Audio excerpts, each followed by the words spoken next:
Salam. Puji Tuhan, hari ini Bapak Ibu dan Saudara kita bisa bertemu. Mungkin saya masih asing karena belum sering kula di sini. Ini baru pertama kali saya diminta untuk melayani jenengan dalam ibadah minggu. Karena itu kula sejenak akan memperkenalkan diri. Saya Nunung Setiawahono. Jangan kaget Bapak Ibu karena nama Nunung biasanya perempuan. Dan hari ini jenengan bertemu dengan Nunung yang laki-laki. Karena memang ada sejarahnya Bapak Ibu. Saya lahir dengan rupa yang tidak menyenangkan sebenarnya. Karena ketika saya lahir, dahi saya, dahi nggih. Dahi napa batuk nih. Bahasa Jawanya batuk nih. Batuk saya itu agak nongol ke depan. Kalau bahasa Jawanya itu nonong. Daripada nanti saya itu jelek, dibully karena batuk saya itu nonong, maka Bapak memberi nama Nunung. Saya sebenarnya protes Bapak Ibu, kenapa nama itu ada? Karena ini bukan nama yang saya inginkan. SMA saya itu pernah mencoba untuk mengganti nama saya Bapak Ibu dengan nama yang lebih Kristiani di bahasanya. Jadi saya mencoba mengganti nama tetapi ternyata tidak bisa. Karena memang itu adalah nama yang sudah diberikan oleh Tuhan dan sudah tercatat di akte kelahiran. Jadi mboten saged. Jadi mungkin ada kekecewaan karena memang tidak seperti yang saya inginkan. Nah Bapak Ibu dan saudara terkasih dalam Tuhan Yesus Kristus, perasaan tidak seperti yang kita inginkan. Sinten ingkang boten nate mengalami? Ada yang tidak pernah mengalami? Pasti semua pernah. Termasuk apa yang kita tidak inginkan itu terjadi pada saudara kita, pada teman kita, pada sahabat kita, pada jemaat di tempat ini. Wonten yang pernah kecewa dengan teman sahabat saudara. Kita nyebut nggih enaknya ya. Dengan salah satu jemaat di tempat ini ada banyak. Karena apa? Karena memang tidak seperti yang kita inginkan. Dan ini hal yang Bapak Ibu dan Saudara sangat-sangat berbahaya jika itu tetap ada di dalam diri kita. Kula mengawali khotbah ini Bapak Ibu dengan satu quote ingkang beberapa waktu yang lalu menjadi perenungan saya. Quote-nya itu begini: baik itu belum tentu benar, benar itu belum tentu baik. Baik itu belum tentu benar, benar itu belum tentu baik. Jadi kalau kita ditanya Bapak Ibu dan Saudara, di antara kita, mungkin di tengah-tengah kita, adakah orang baik? Adakah orang baik? Ada, banyak. Tetapi adakah orang benar?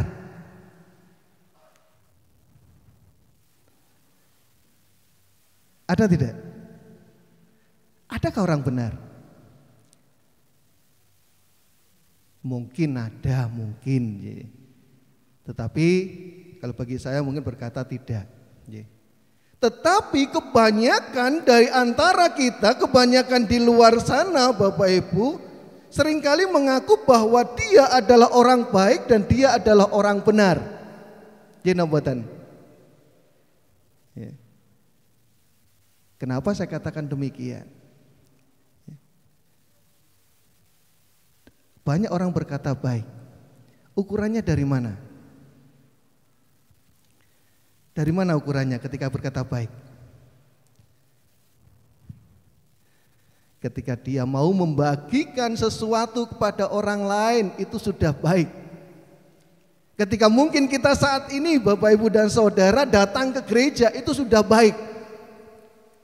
Ketika mungkin kita bersama-sama mungkin masuk di dalam suatu, misalnya kalau sekarang Bapak Ibu nun sewu, kalau kita melihat keluar, Masuk dalam sebuah persekutuan, kemudian mereka datang keluar, kemudian memberitakan Injil sambil berteriak-teriak, itu sudah baik.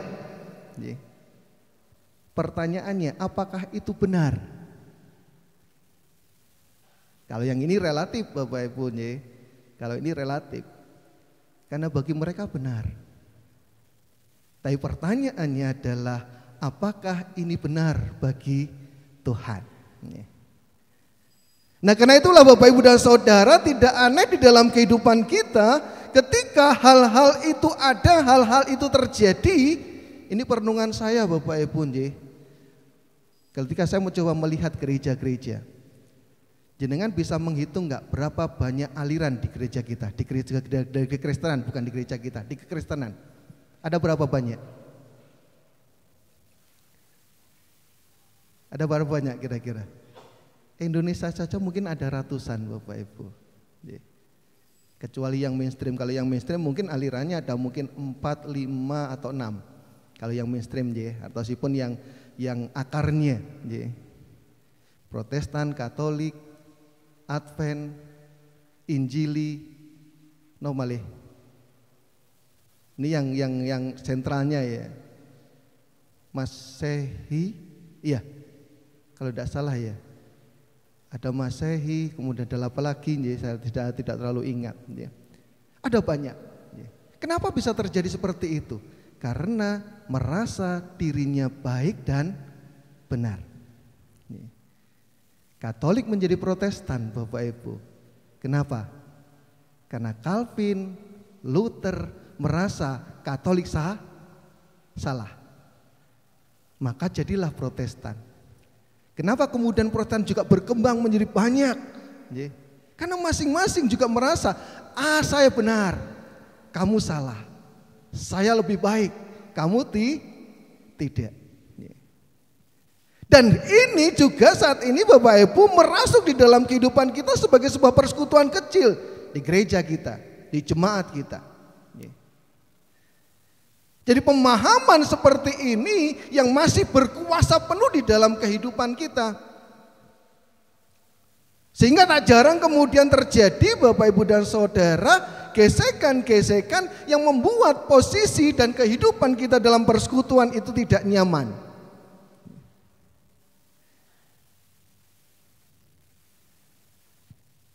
Kamu tidak seperti yang aku inginkan. Pertanyaannya Bapak Ibu, kira-kira mungkin gak itu terjadi? Bisakah itu terjadi? Tidak bisa. Tidak mungkin itu bisa terjadi. Karena kita harus sadar di dalam kehidupan kita, setiap orang itu punya ciri khas masing-masing. Setiap orang itu punya karakter masing-masing. Setiap orang punya sifat masing-masing. Setiap orang itu berbeda. Tetapi itulah kekayaan yang diberikan oleh Tuhan di dalam kehidupan kita. Karena itulah ketika saya selalu Bapak Ibu dan Saudara memberikan katekit manten, saya selalu berkata demikian. Pasanganmu itu adalah dirinya. Jangan dijadikan dirimu. Karena ketika itu terjadi Bapak Ibu dan Saudara, maka tidak akan pernah terjadi kita. Yang ada adalah aku dan kau. Apakah nanti jadi aku atau jadi kau?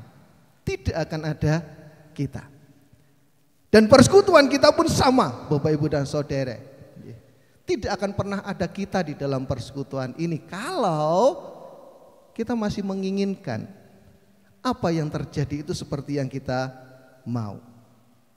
Karena itulah hari ini Bapak Ibu dan Saudara kita bersama-sama mencoba merenungkan satu firman Tuhan. Monggo kita membaca. Hari ini bacaan kita adalah Kolose pasal yang ketiga. Kula menambahi. Jikalau dalam catatan itu ada Kolose pasal yang ketiga ayat yang ke-14. Kita akan membaca sampai ayat yang ke-17.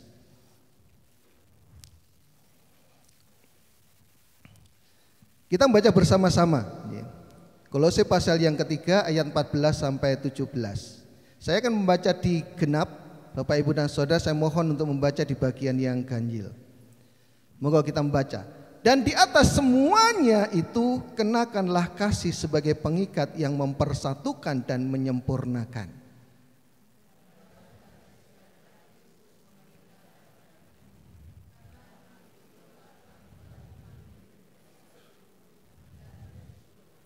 Hendaklah perkataan Kristus diam dengan segala dengan kekayaannya di antara kamu, sehingga kamu dengan segala hikmat mengajar dan menegur seorang akan yang lain, dan sambil menyanyikan mazmur dan pujian dan nyanyian rohani, kamu mengucap syukur kepada Allah di dalam hatimu.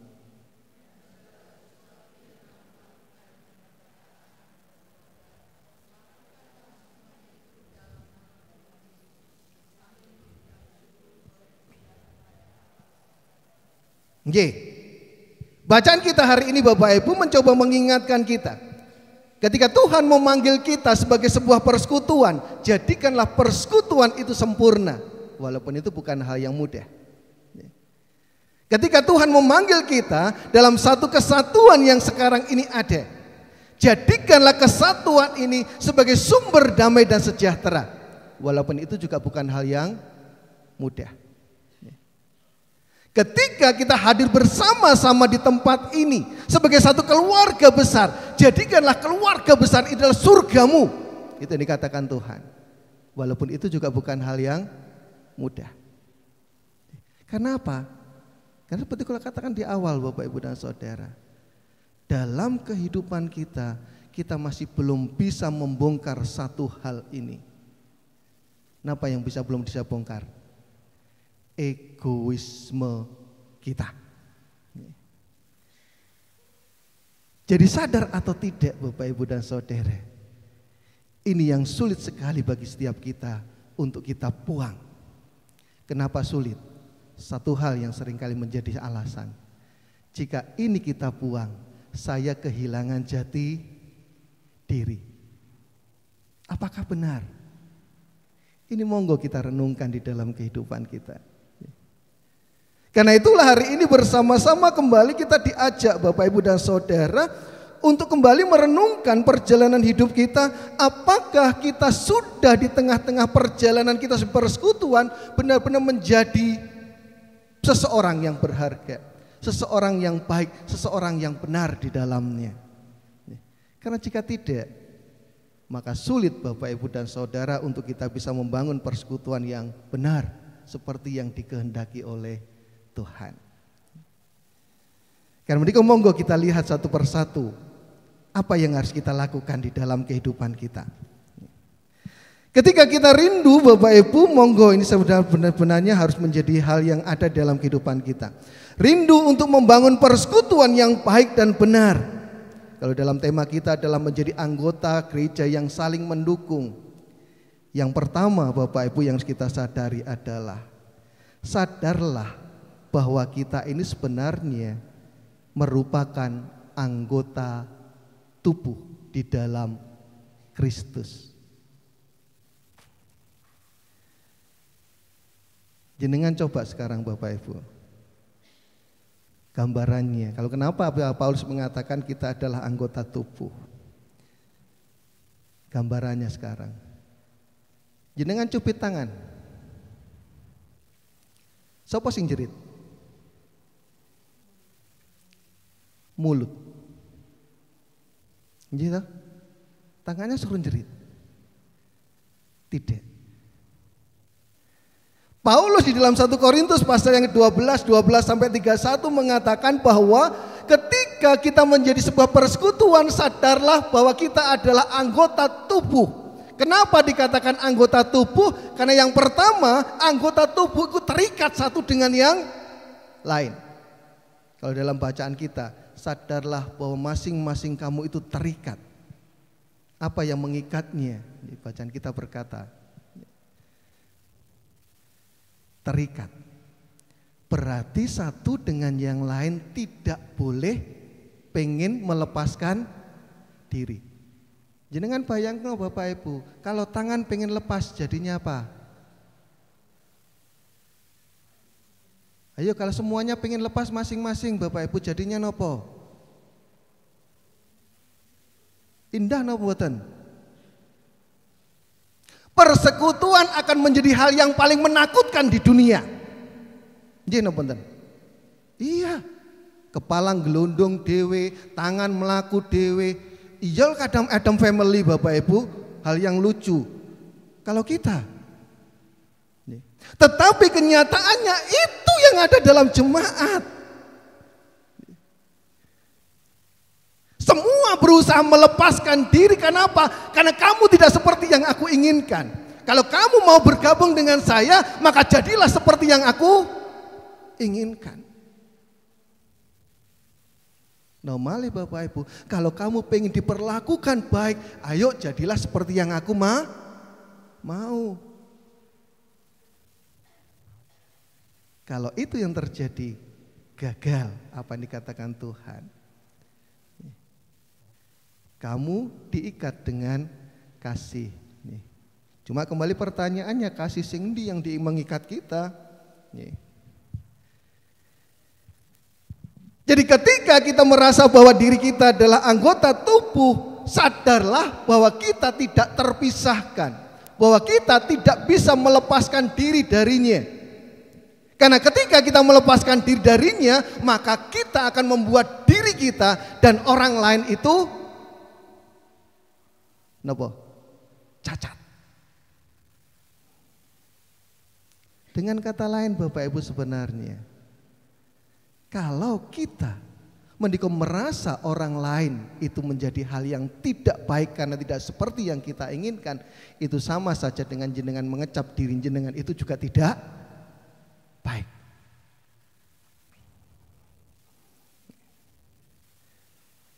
Karena itulah Bapak Ibu dan Saudara, Tuhan Yesus pernah berfirman, kalau kamu tidak ingin disakiti, yojo menyakiti. Kalau kamu tidak ingin dicubit, ya jangan mencubit. Karena keterikatan itu, sakitnya saudara kita adalah sakit kita. Sakitnya sahabat kita, teman kita, persekutuan kita adalah sakitnya kita. Jeleknya mereka juga jeleknya kita. Napa malih yang pertama Bapak Ibu, kalau kita berbicara masalah keterikatan kita, kita tidak bisa terpisah dari kepala, yaitu Tuhan Yesus. Nah ketika kita berkata kamu tidak seperti yang kamu inginkan, kamu tidak seperti yang aku inginkan, pertanyakanlah pada diri kita, apakah saya sudah seperti yang diinginkan oleh Kristus?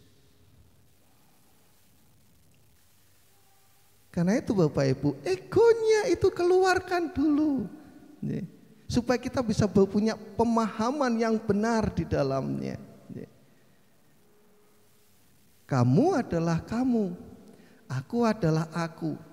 Tapi bagaimana aku dan kamu itu bisa bersama-sama melangkah menjadi kita, terutama di dalam Kristus.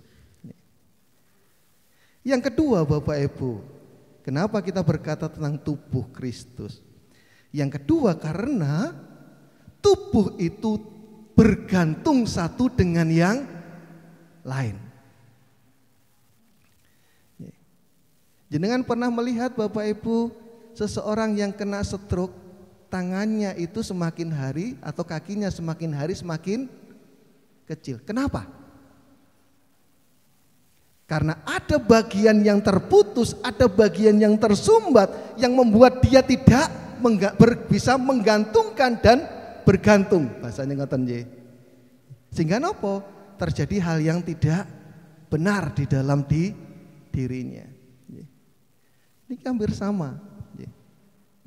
Ketika kita merasa tidak punya relasi, kita tidak melakukan relasi yang baik dengan orang lain, maka kita sendiri akan menjadi cacat. Kalau kita tidak terhubung dengan benar, maka kita menjadi tidak baik.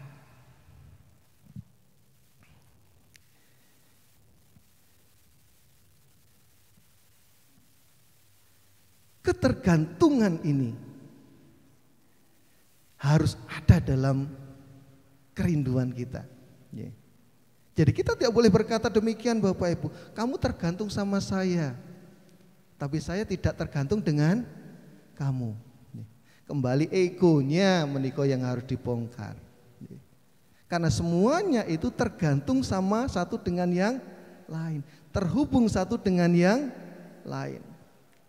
Satu merasa dirinya besar, maka semuanya akan rusak termasuk dirinya. Karena itulah Paulus berkata, mata enggak boleh berkata, karena kamu bukan mata, aku tidak mau. Tangan pun boleh berkata, karena kamu bukan tangan, aku tidak mau.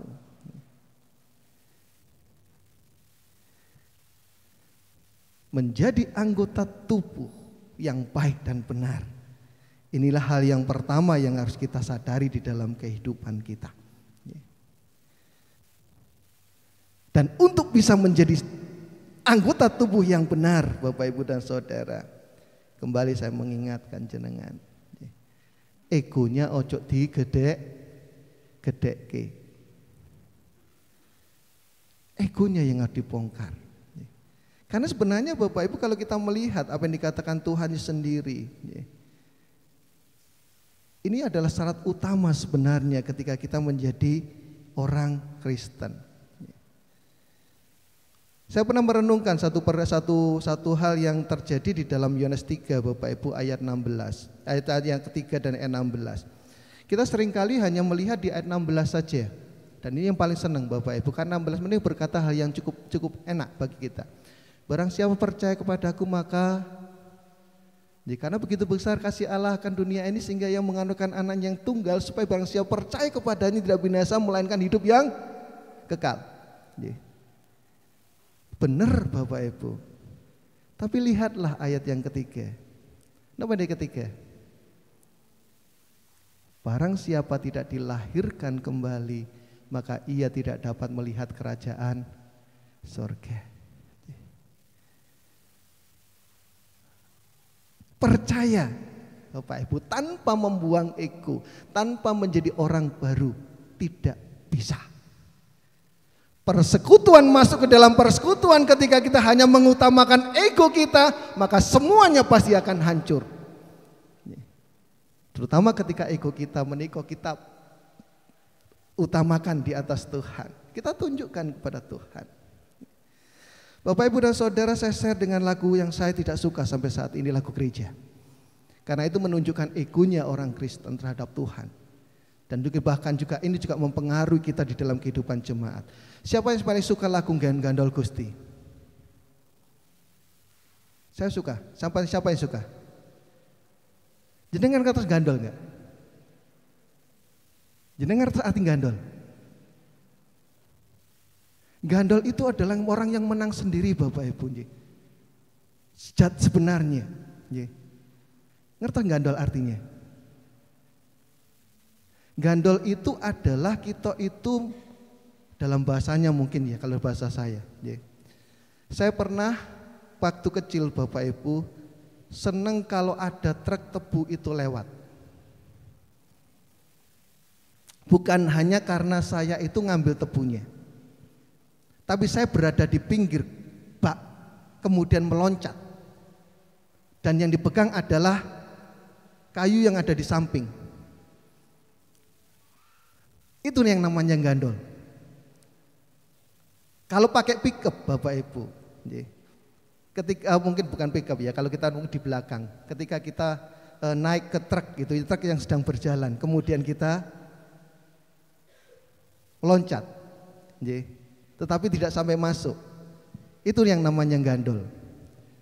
Kalau jenengan gandol Gusti Bapak Ibu, jenengan itu seperti seseorang yang tidak dikehendaki oleh Tuhan. Itu sedang misalnya ketika Tuhan itu seperti ini, misalnya ketika Tuhan berjalan dengan mungkin membawa sesuatu, apa yang dilakukan? Loncat ke tangannya kemudian gandol. Lagunya enak Bapak Ibu, Tapi maknanya itu kalau kita lebih dalam itu menunjukkan egoisme kita sebagai orang Kristen. Dan kita itu ego. Dan ini juga sangat mempengaruhi kita ketika kita terjun di dalam jemaat, egonya itu yang main. Itu hal yang merugikan Bapak Ibu dan Saudara. Merugikan kita dan sebenarnya merugikan Tuhan. Kalau jenengan pun sama sikapnya jenengan dengan ketika dengan Tuhan pada jemaat, kita gandol ke jemaat. Karena kenapa? Karena kita pengen gandol ketika kita senang, tapi kalau ketika kita nggak senang ya sudah melepaskan diri. Bahayanya adalah ketika Tuhan berkata, kamu sopo, kemudian langsung karena itu saya dulu pernah mencoba mengingatkan jemaat Bapak Ibu, ojo pakai kata gandol, pakailah kata derek, karena itu lebih enak. Apalagi kemudian kata-kata aku namung pracoyo. Bapak Ibu, kalau jenengan namung pracoyo itu meh podo karo jenengan nyebrang jalan dengan mata tertutup. Tuhan tidak menghendaki orang bodoh seperti itu. Tuhan tidak menghendaki orang bebal seperti itu.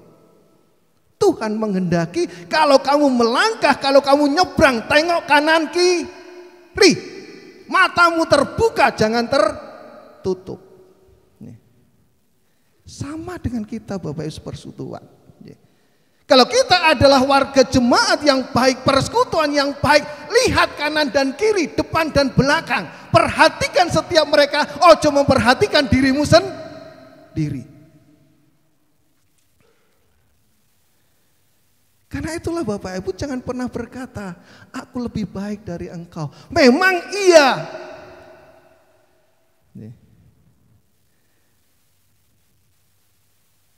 Karena kita tidak tahu Bapak Ibu, dia mungkin lebih baik di bagian yang lainnya. Sebagai tangan dia berfungsi dengan benar dan dia adalah tangan yang baik dan kita adalah kaki-kaki yang baik, maka hormatilah tangan yang bagi kita sebenarnya mungkin tidak baik karena bukan kaki. Karena dia adalah tangan dengan ciri khas masing-masing.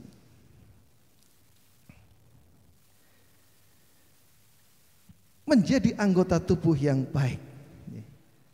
Kalau dalam satu perenungan Bapak Ibu, itulah yang dikatakan Tuhan. Jadi kalau kita berkata Bapak Ibu, Efesus pasal yang ke-5, 8 dan 10, nyuntung dipun baca.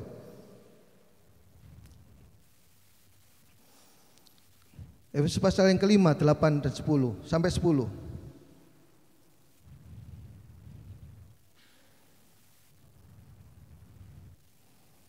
Yang sudah menemukan langsung dipun baca saja.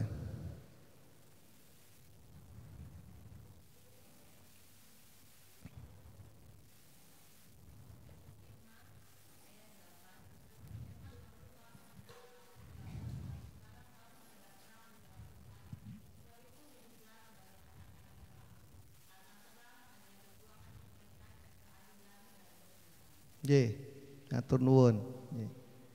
Ketika kita bisa berfungsi sebagai tubuh yang benar, kita adalah terang. Karena kita tidak lagi menutupi orang lain Bapak Ibu dan Saudara. Kalau jenengan masih melihat kamu tidak baik, kamu tidak benar, hanya saya yang benar, hanya saya yang baik, maka kita menutupi dia dengan kegelapan itu. Artinya kita adalah sumber kegelapan. Jangan dikira kita akan menjadi terang. Tidak. Bagaimana terang itu bisa menghasilkan kegelapan? Kegelapan hanya bisa dihasilkan oleh kegelapan itu sendiri. Kalau kamu terang, maka terangilah dia. Kalau memang dia tidak benar seperti yang kita inginkan, ya jangan dikatakan aku lebih benar dari kamu. Paulus kan berkata Bapak Ibu, ketika kita berkata dalam bahasanya bacaan kita tadi, ikatlah kita persekutuan dengan kasih, karena itu ikatan yang sempurna. Apa yang dikatakan Paulus? Kasih itu menutupi banyak sekali dosa. Lek elek ojo dibuka eleke, tapi lek iso ayo ditandani bareng. Itu kalau bahasa Jawa ngoten ya. Kalau dia punya kekurangan, ya jangan dibongkar kekurangannya. Ayo kekurangan itu perbaiki. Itu fungsi anggota tubuh yang benar. Coba kita baca sekali lagi 1 Korintus itu Bapak Ibu. Tentang ketika Paulus berbicara tentang anggota tubuh yang benar. Anggota tubuh yang tidak elok ditutupi oleh anggota tubuh yang elok supaya apa? Supaya yang tidak elok itu cuma bisa dikatakan sebagai sesuatu yang elok.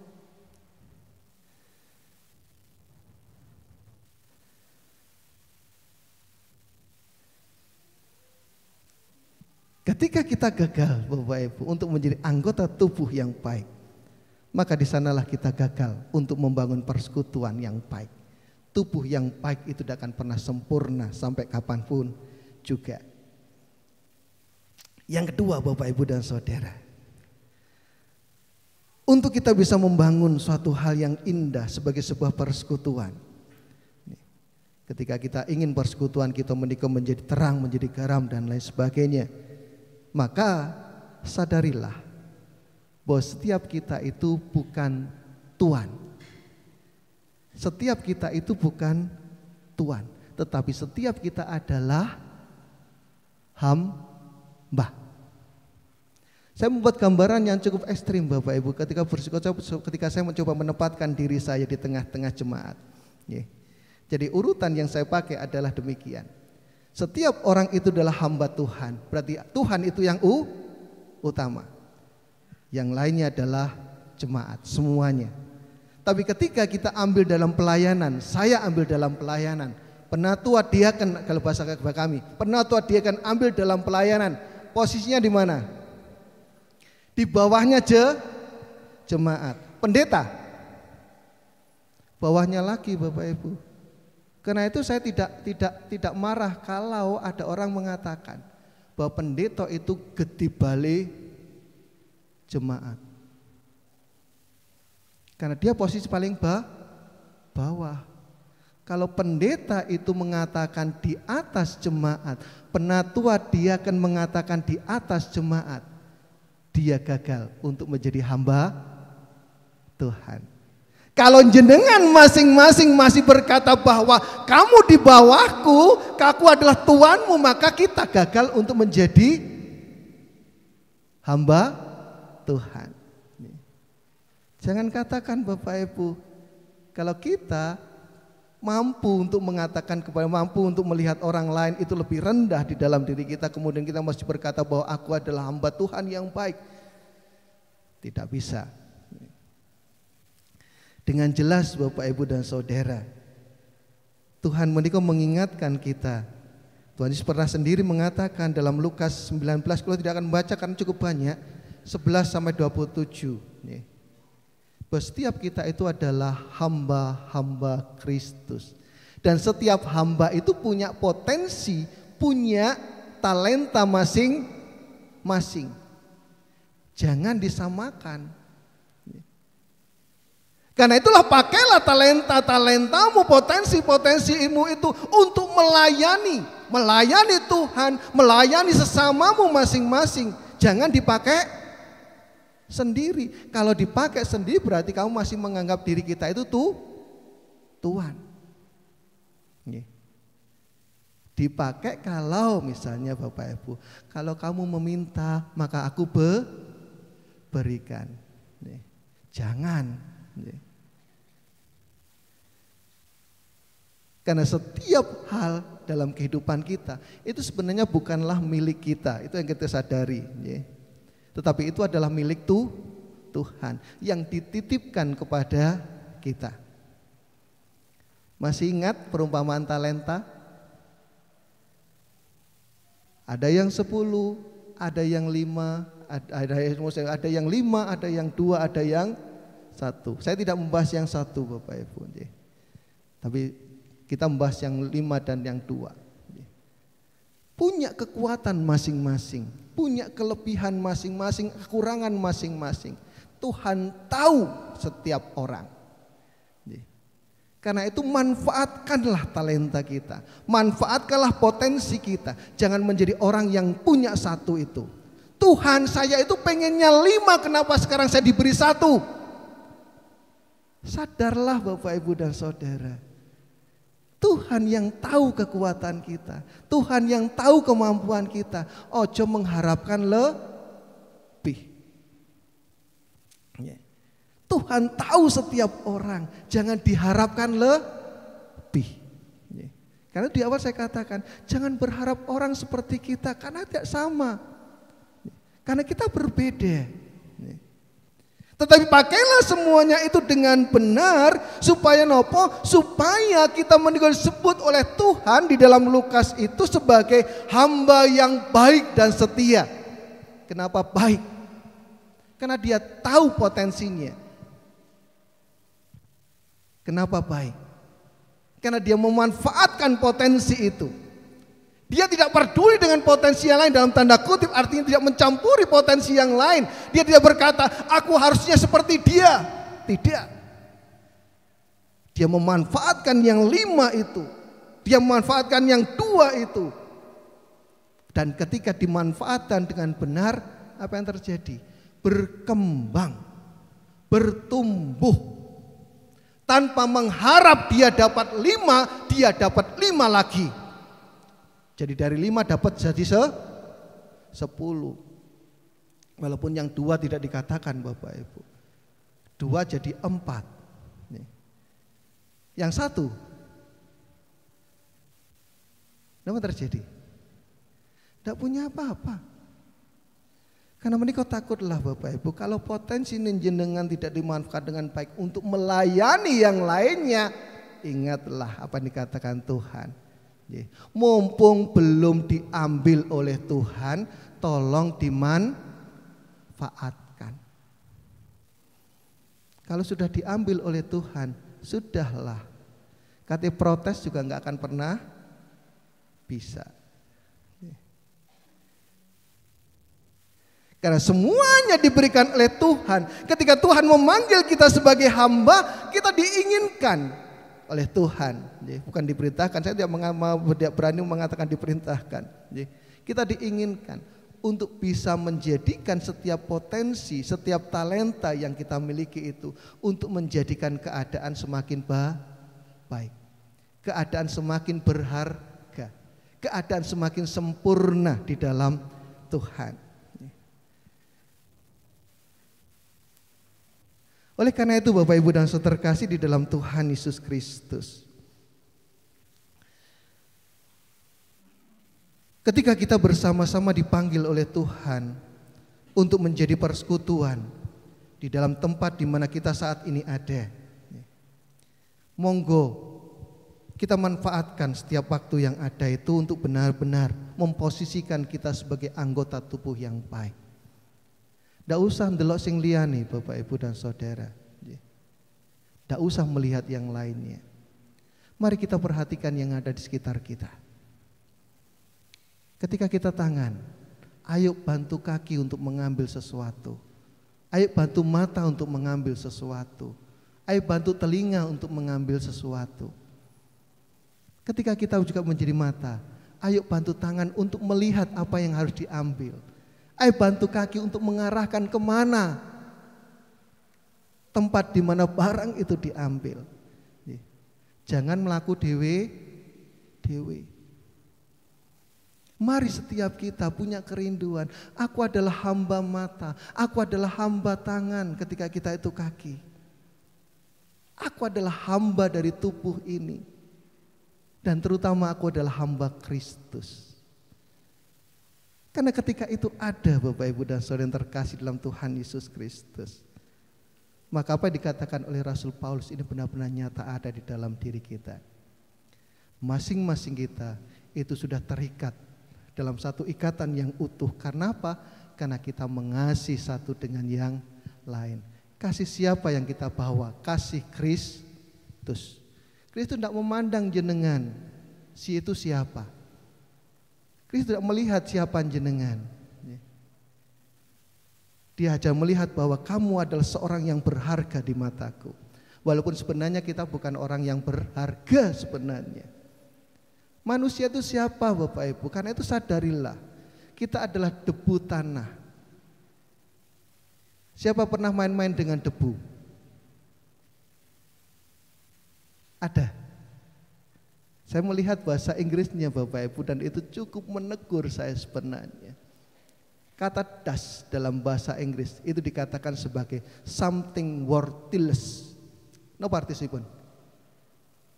Sesuatu yang tidak berharga. Kenapa? Nggak iso digawe opo-opo. Tapi yang dikatakan Tuhan. Apa yang dilakukan Tuhan? Sesuatu yang tidak berharga itu kemudian dijadikan berharga. Sesuatu yang tidak bisa dibuat apa-apa itu dijadikan manusia. Kan itu sadarilah. Di hadapan Tuhan kita bukan siapa-siapa, bukan apa-apa. Karena itu di hadapan sesama kita, di hadapan saudara kita, sadarilah kita bukan siapa-siapa kalau nggak ada Dia. Kita bukan apa-apa kalau tidak ada Dia. Lek ngoten Bapak Ibu dan Saudara, saya yakin persekutuan kita akan menjadi kokoh. Persekutuan kita akan menjadi teguh. Persekutuan kita akan menjadi sempurna di dalam Tuhan. Karena masing-masing kita menikah punya hal yang sama.